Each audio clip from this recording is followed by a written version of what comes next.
Já, góðan daginn og velkomin í hlaðvarp Almenna lífeyrissjóðsins, en eftir því sem að næstur komist þá þetta fyrsti hlaðvarpsþátturinn lífeyrismál sem birtur á Íslandi. Ég heiti Halldór Backman og í þessum þætti ætlum við Þórhildur Stefánsdóttir að fjalla fyrstu fasteign og það sem hægt að gera til þess að létta sér kaupin á henni. Við ætlum að vera með lið sem við köllum lífeyrisleyndardómurinn, en þar fáum við aðsenda spurningu lífeyrismál. Og loks verðum við með lið sem við köllum almenna lífeyrisorðabókin, þar sem við tökum fyrir eitt hugtak lífeyrismál eða fjármál og útskýrum á mannamáli. En áður en við hefjum þetta þá ætlum við skulum segja aðeins frá okkur sjálfum. Ég heiti Halldór Backman og miðaldra Akureyringur búsettur í Vesturbæ Reykjavíkur. Ég búinn að starfa hjá Almenna lífeyrissjóðnum síðan 2012. Þórhildur? Já, ég heiti Þórhildur Stefánsdóttir og ég segist alltaf vera Njarðvíkingur, en ég ólst upp í Vesturbæinn og Seltjarnarnesi sem þegar 5 ára og flutti til Njarðvíkur þá og var þar svona í full 10 ár. Og síðan kom ég aftur, fór í framhaldsskóla og í háskóla og ég hef alltaf verið Vesturbæ Reykjavíkur nema allt inni núna flutti í Kópavog. Og mér finnst svolítið alltaf erfitt. Vesturbæ Kópavog, já, hann að vera vestur. En ég finnst samt alltaf erfitt að segjast vera Kópavogsbúi eða Njarðvíkingur eða Reykvíkingur eða Seltjarningur, þannig að ég kalli mig alltaf Njarðvíking, þannig að líka bestalið í körfubolta ef maður alltaf að þessa. Já, það er vissulega menn þá hreinu hvar þú sendur það. Já, algjörlega. En ég byrjaði að vinna í lífeyrismálunum á síðustu öld eða 1999. Já, síðustu, já. Og búin að vera lengi að og ég var svolítið gaman að því í dag að þá var ég að tala um eina sem ég er að vinna með og þá var ég búin að fatta það að við erum komin alveg í 3. kynslóð sjóðfélag sem hefur verið að ráðleggja og að vera að þjónusta. Þannig að svolítið svona búin að vera svolítið lengi. Það er líka bara mjög koma. Já, við ætlum að fjalla fyrstu fasteign. Það er ansi erfiður hjalli fyrir fólk. Hvað getur við sagt þetta? Hvað er þetta að gera til þess að hjálpa fólki að halda kaupa fyrstu fasteign? Það kannski sem fyrsta lagi er það að það er núna þessi heimild að vera að nota viðbúðarleigusparnað til þess að spara fyrir fyrstu fasteign. Þannig að það er þó gert skattfrjálst, þannig að maður getur verið að spara 2-4% og láti vinnuveitandi greiða þá á móti 2%. Og maður getur verið að spara alltaf 500.000 á ári skattfrjálst fyrir fasteignakaup. Og þetta er í raun og veru svona 10 ára tímabil sem við erum að horfa til. Þannig að segjum að það er svona markmið hjá okkur að kannski kaupa fasteign eftir 5 ár og þá getum við verið að nota næstu 5 árin að spara og næstu 5 ára eftir að þá er hægt að nýta viðbótarsparnað til þess að fara inn á láni sem maður er að taka þegar maður er að kaupa fasteignina. Já. Og þetta er svona, þannig að við hvetjum alla til þess að hafa möguleika að gera að nýta sér þetta úrræði. Þetta hjálpa mjög mikið að losna við nærri kannski 40% skatt. En síðan náttúrulega er þetta ekki alltaf því maður þarf að eiga svona 15% í fasteign þegar maður er að kaupa. Og það þarf maður líka náttúrulega að vera með annan sparnað, þannig að maður þarf að leggja fyrir með öðrum hætti þá í gegnum banka eða eitthvað slíkt. Já, maður myndi halda að það væri algjörlega borðliggjandi að fólk myndi nýta sér þetta. Þeir sem ekki eiga fasteigna að leggja fyrir í 10 ár til þess að geta nota sem útborgun.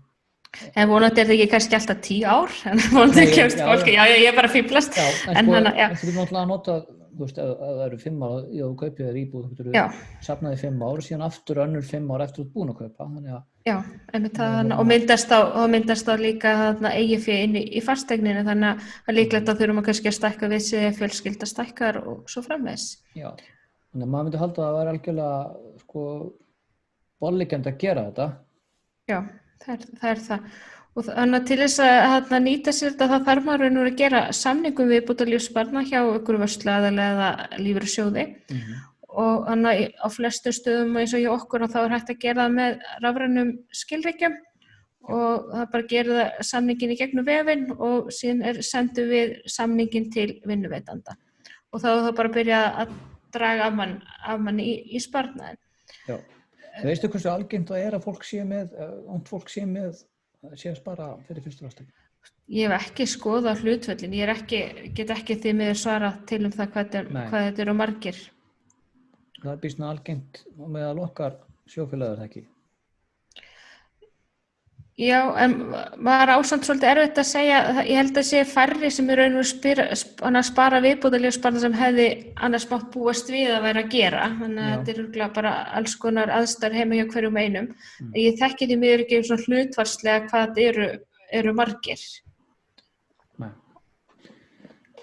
Þannig að maður getur gert þetta bara rafrænt, maður getur stofnað til þess samnings, gert það með rafrænum skilríkjum og svo hvað safnar maður bara viðbótarlífeyrissparnaðinum og þar maður ekki eitthvað að fara inn á leiðrétting.is og óska eftir þessu. Hvernig er þetta? Þannig að í raun og bara þessi tímabil sem að spara þá á þetta bara að gera sjálfkrafa og maður náttúrulega fylgjast með því að maður fari yfirleitt vinnuveitandinn að greiða ef maður skiptir vinnu og passa að taka samningi með sér inn á nýja staðinn. En síðan þegar kemur á því að maður er búin að kaupa fyrstu fasteignina, þá þarf að sækja að nýta sparnaðinn og það er gert inn á sínu síðum hjá skattinum. Þannig að maður þarf að fara inn á rsk.is og skrá sig í gegnum vefinn þar og sækja Til þess að geta sótt að það þarf maður að vera komið með búin að kaupa fasteignina og það þarf að vera búið að þinglýsa kaupsamningnum að þessari fasteign. Þannig að fólk er að kaupa fasteign og þá leggur það einhvern pening fyrst við kaupsamning og síðan koma oft einhverja greiðslur á seinna stigum. Þannig að þú ert að gera borga síðustu greiðsluna. Þá lífeyrissparnaður það að koma kannski í þessu síðustu greiðslum. Þannig að hann næst ekki að koma inn á fyrstu greiðsluna því að það þarf að vera búin að ganga frá því áður en að hægt er að sækja Já. Og síðan þegar skatturinn er búin að vinna þetta og samþykkja umsóknina að þá koma skilaboð til lífeyrissjóðanna og þeir þá greiða út bara á reikning viðkomandi aðila. Já, er ekki ágætt að fá inn í umræðuna unga mann sem heitir Hrannar Bragi Eyjólfsson og er starfsmaður almenna lífeyrissjóðsins. Viltu byrja á því að segja frá þér aðeins, Hrannar? Já, ég get alveg gert það. Já. Ég er 24 ára gamall garðbæingur og spila handbolta með Stjörnunni og hef starfað hjá almenna lífeyrissjóðnum núna í 3 sumur og aðeins lengur núna í ár, þar sem ég fengi að vera aðeins lengur með ykkur. En já, og síðan lauk ég meistaraprófi í lögfræði í vor, þannig að þess vegna er ég áfram, ég er ekki að fara í skóla aftur í haust. Ok. Þannig að það er svona í ein hnotskurn, ef svo mætti segja, sko. Ok. En svona af húsnæðismálum hjá þér, hvað er að frétta af þeim? Að því að við erum að tala um húsnæðismál og fyrstu fasteignum sem framvegis. Áttu fasteign sjálfur? Nei, ég á ekki fasteign sjálfur. Ekki fasteign. Og ég er ekki fluttur að heiman þannig séð en það reyndar kannski svolítið sérstakt búsetuformi hjá mér þar sem að ég fekk þessa blessuðu veiru í vor og þá þurfti ég einhvern veginn að komast í einangrun og þá var ein íbúð laus þar sem að hún blessuð amma mín að komin inn á hjúkrunarheimili og þannig að ég flutti inn í þá íbúð og hefur verið búið þar síðan sko. Þannig að svolítið sérstakt búsetuform á mér kannski miðað við fleiri aðra. Já. Það er lánsamar að geta haft í einhver hús að venda. Já. Í þessum aðstæðum. En hvernig hafður svo hugsað þér að haga þessu? Ætlar að fara á leigumarkaðinn þeirra? Eða ætlar bara að heldur að eins og þú sagði, verið áfram hjá eins og þú sagði sko, eins og þú sagði sko, ég á í mörg hús að venda sko, ég geti líka flutt heim til pappa aftur ef að þessi íbúð verður ekki, þannig að það sem ég er að gera og það sem ég stefni á sjálfur persónulega er að kaupa mína eigin eign og ég er heppinn að geta sparað. Það er kannski ekki allir sem geta það og sumir þurfa kannski að fara á leigumarkaðinn en ég er svo sannarlega heppinn að geta þá búið hér og þar hjá þeim sem elskar mig sko, þannig að ég get verið að spara og það er raun og veru eins og Þórhildur sagði sko áðan að það er þá í raun og veru tvenns konar sparnaður sem að maður það þarf að spara, maður þarf að kaupa sér íbúð og það er annars vegar þessi almenni sparnaður sem er raun og þá bara þessar tekjur og laun sem ég fæ, sem ég reyna að leggja fyrir mánaðarlega. Hann Gunnar Baldvinsson, framkvæmdastjóri hérna hjá okkur, hann skrifaði í bókinni sinni að það sé mjög skynsamlegt að borga sjálfum sér fyrst og ég hef svona reynt að temja með þá reglu að reyna að spara þannig að ég borga sjálfum mér fyrst og þannig er ég að búa til einhvern sparnað. og síðan það þessi viðbótarlífeyrissparnaður sem náttúrulega frábært úrræði fyrir þá sem að reyna kaupa sína fyrstu eign. Þess að eins og þú segir, þetta erfiður hjalli að þetta mikill peningur sem maður þarf að safna, þannig að þegar maður fær svona hjálparhönd frá ríkinu, þá þykir maður hana. Já. Og þess vegna hef ég gert. Já, ertu með áformum það að nota þetta úrræði? Já, mér finnst að maður ætti alveg hiklaust að gera það út af skattahagræðinu. Þú ert að spara þér hérna, eins og Þórhildur segir, næstu 40% í skatt af því að nota þetta úrræði, og mér finnst að það er svona, svolítið skrítið að ákveða það að ætla að vera það góður samfélagsþegna að borga hann samt, þetta stendur til boða eins og öllum öðrum. Þannig að ég myndi tvímælalaust nýta mér þetta úrræði, Já, ég held að séu allir sem að hafa aðeins hugsa út í þetta, finnst það að vera mjög rökrétt að gera þetta. Þetta ekki sammála því, Þórhildur? Jú, algjörlega. Þá er vinnuveitandinn, maður fær líka mótframlán á vinnuveitandana sem fer í þennan sparnað sem að annars ekki vera að gera. Já, nákvæmlega. Já, svona eins og sjóðurinn hefur verið að auglýsa að þetta er auðveldasta launahækkun sem þú getur beðið Já. Þú færð 2% alltaf þegar þú gerir samninginn, þannig að þetta er alveg mjög skynsamleg leið fyrir fólk að safna bæði í fyrstu íbúð og líka bara í lífeyrissparnað almennt. Það er kannski eitt sem Já, fyrir ekki. Nei, hald þú bara fram. Þú mátt fara áfram. Má ég fara áfram? Já. Já, það er ótrúlegt hvað við erum kurteisinni á almenn lífum fram. Já. En ég hef svona oft verið að hugsa þetta með, út af því að það er margir vina minna í sömu sporum og ég og eigi ekki sína fyrstu íbúð og eru að stefna því að kaupa sína fyrstu íbúð og sömur eru að kaupa sína fyrstu íbúð bara akkurat þessa stundina og það er mjög fyndið að þetta er það er greinlegt að það hefur gengið ágætlega að auglýsa þetta úrræði, að nýta viðbótarlífeyrissparnaðinn. Þess vegna hef ég heyrt marga vini mína segja þegar maður spyrir hvernig ætla að kaupa eitthvað fyrstu íbúð, þá segja að þeir geti náttúrulega auðvitað að nota viðbótarlífeyrissparnaðinn. Og þá fær maður svona að spyrja já, ok, flott, á hvert þetta greiða viðbótarlífeyrissparnaðinn. Og þá eru fátt svörin, því að þeir eru ekki búin að hugsa það langt að þeir þurfa að vera að greiða í viðbótarlífeyrissparnaðinn. Þannig að ef það er einhver að hlusta núna sem er að pæla í þessu, þá er svona kannski mikilvægt að láta þig vita að viðbótarlífeyrissparnaður er ekki eitthvað sem gerist automatist. Þú verður sjálfur að sækja, að skrifa samninginn, og fara með hann til vinnuveitanda og segja ég vil að greiði þangað. Annars ertu ekki að fara að nýta þér úrræði. Það er bara þess að ég ætlaði að koma með ábendingum varðandi með að því fólk getur valið alls konar ávöxtunarleiðir fyrir viðbótarlífeyrissparnaðinn og við höfum verið að benda þeim á sem er að spara fyrir fyrstu fasteign að velja ávöxtunarleiðir sem er ekki mikla sveiflur í.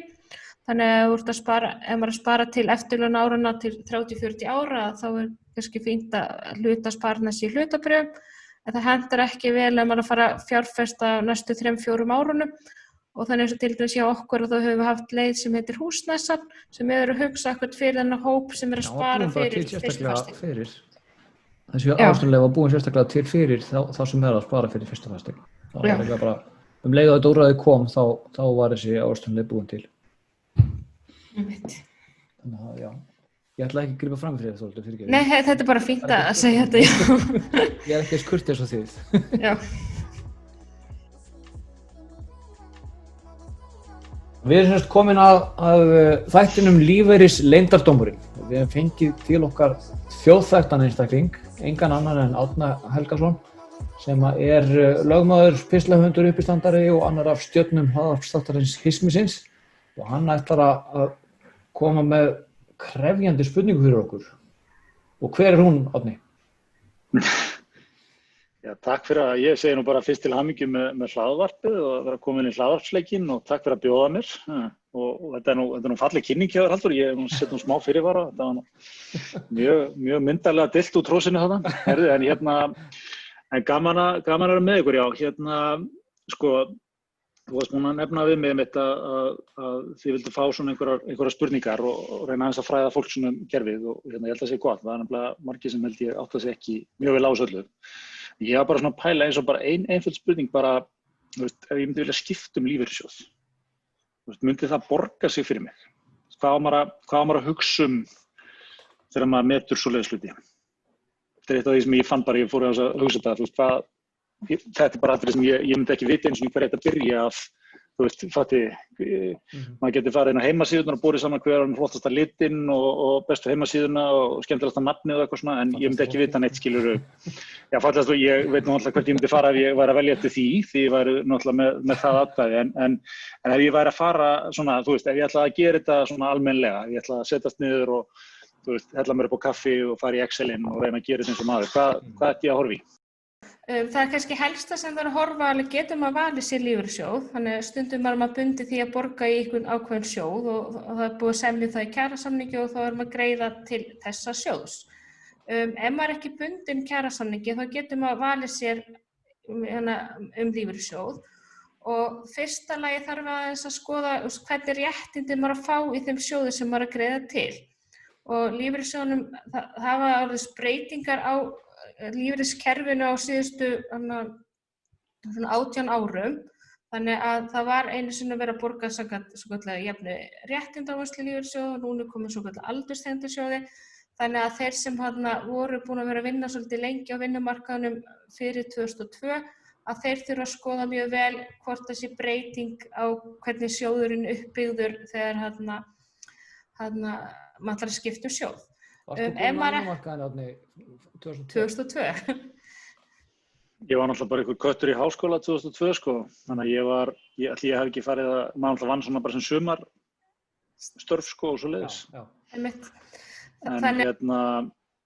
En ég hef ekki dottið inn á vinnumarkaðinn svona hvað, 2006-07.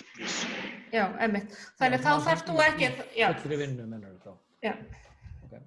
Já. Þá er þetta ekki þessum fyrir þér? Þá er þetta ekki neitt, skiptir þetta þannig ekki mál. Þá getur maður, að því flestallir sjóðir eru aldurstengdir og þá þarf maður ekki að hugsa til þessa. Þannig þá er eiginlega meiri spurningin sko, hvernig réttindi ávinnast í sjóðnum, hvernig hann uppbyggður. Lífeyrissjóðir eru stundum svona blandaðir sjóðir, eins og hjá okkar sjóði þá fer hluti af skyldunni í séreignarsjóð og hluti í samtryggingarsjóð og er þetta eitthvað sem hugnast manni. Það getur líka verið stundum svona mismunur á milli hvað maður á að vinna sér rétti í makalífeyrir og barnalífeyrir og horfa það hvað er verið að bjóða í sjóðunum.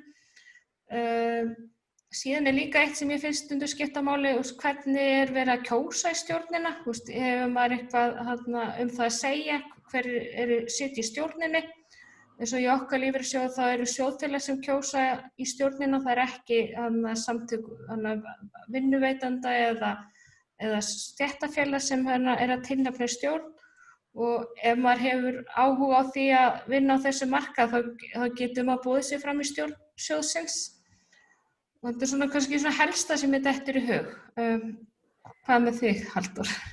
Já, ég oft hugsa þetta á þann hátt að þegar fólk er að hugsa annarkvæmt að velja sér sjóð eða skipta sjóð, þá kannski bara ágætt að hugsa þetta eins og það að þegar maður er að kaupa sér þvottavél, þá setur maður sig inn í það hvað maður vill, maður setur sig upp einhver ákveðin kríteríu, hún þarf að vera með einhvern snúningshraða, hún þarf að vera með suðu og það þarf að þú kannski með einhverja stæla í merkjum þar sko.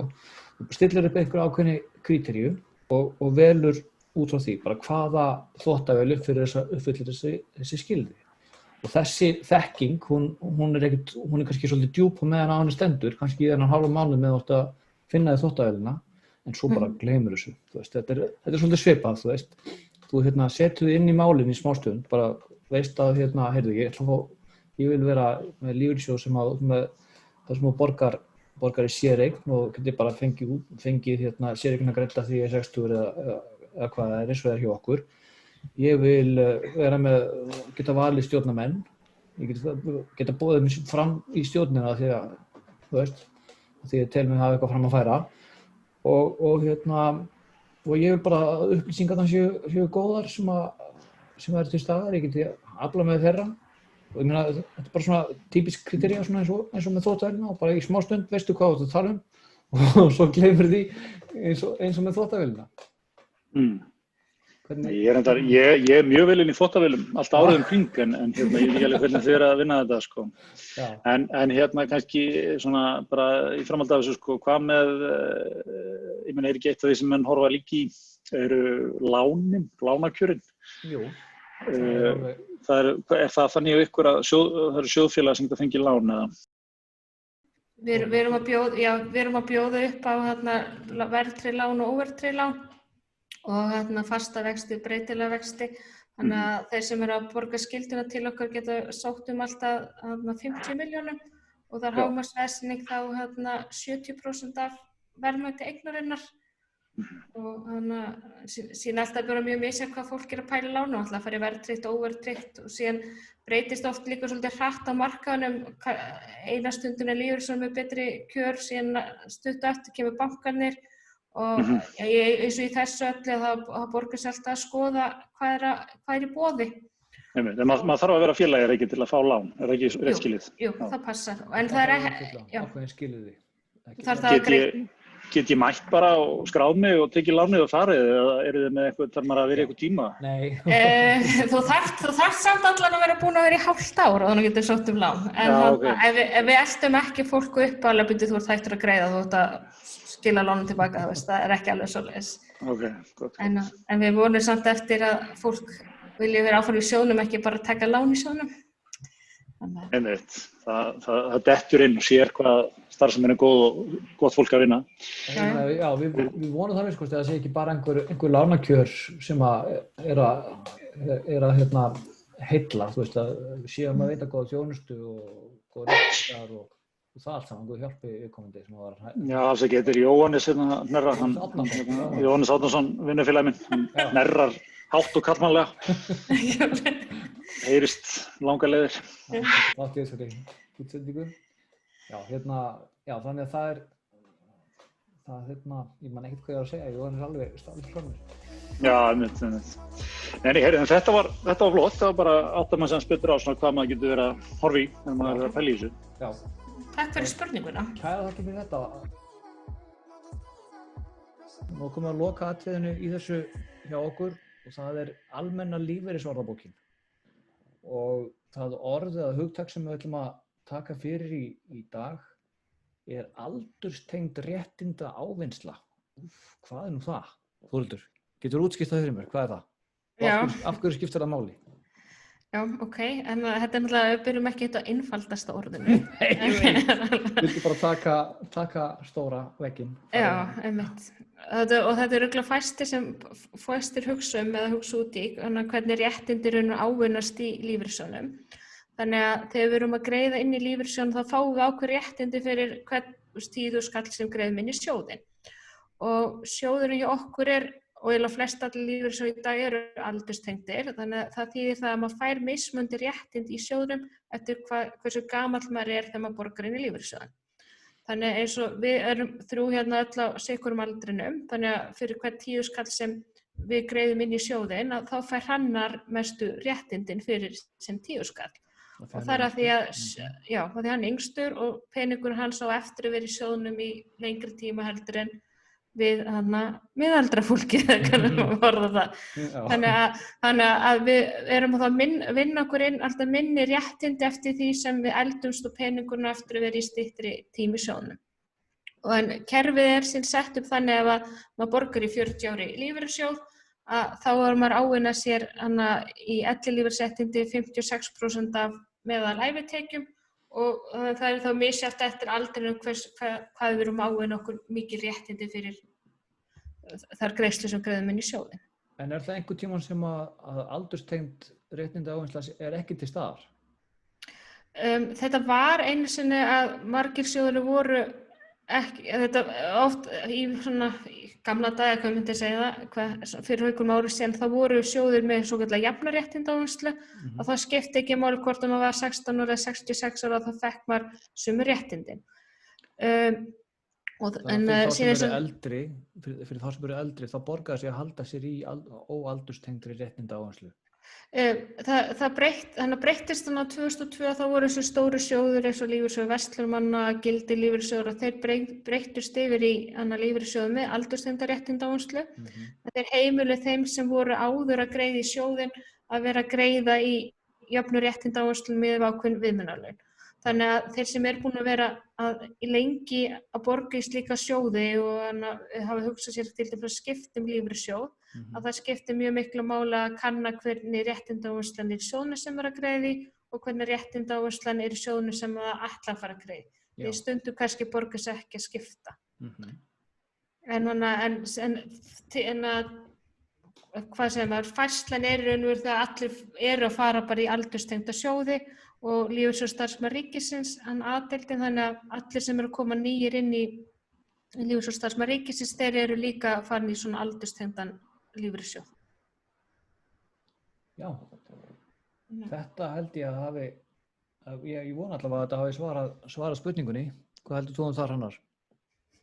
Jú, mér sýndist það bara, ég treysti Þóróldi alveg fullkomlega fyrir þessu. Hann skildir örugglega svarið. Hvað hann var að segja? Skildir ekkert hvað það var? Já, þetta var alveg skiljanlegt. Ég veit samt ekki hvað þetta skiljanlegt fyrir svona þeim almenna mann, sko, en þetta mjög flókið eins og allt í þessu lífeyrismálum, sko. Já, það kann að virka, en kannski bara leið og fólk fyrir að ræða það og fær ráðgjöf frá svona snillingum eins og Þóróldi, þá hægt að skilja þetta kannski. Ég held að það sé bara fara að vera gott hjá okkur í dag. Takk í dag. Takk fyrir. Jú, takk fyrir mig. Bless.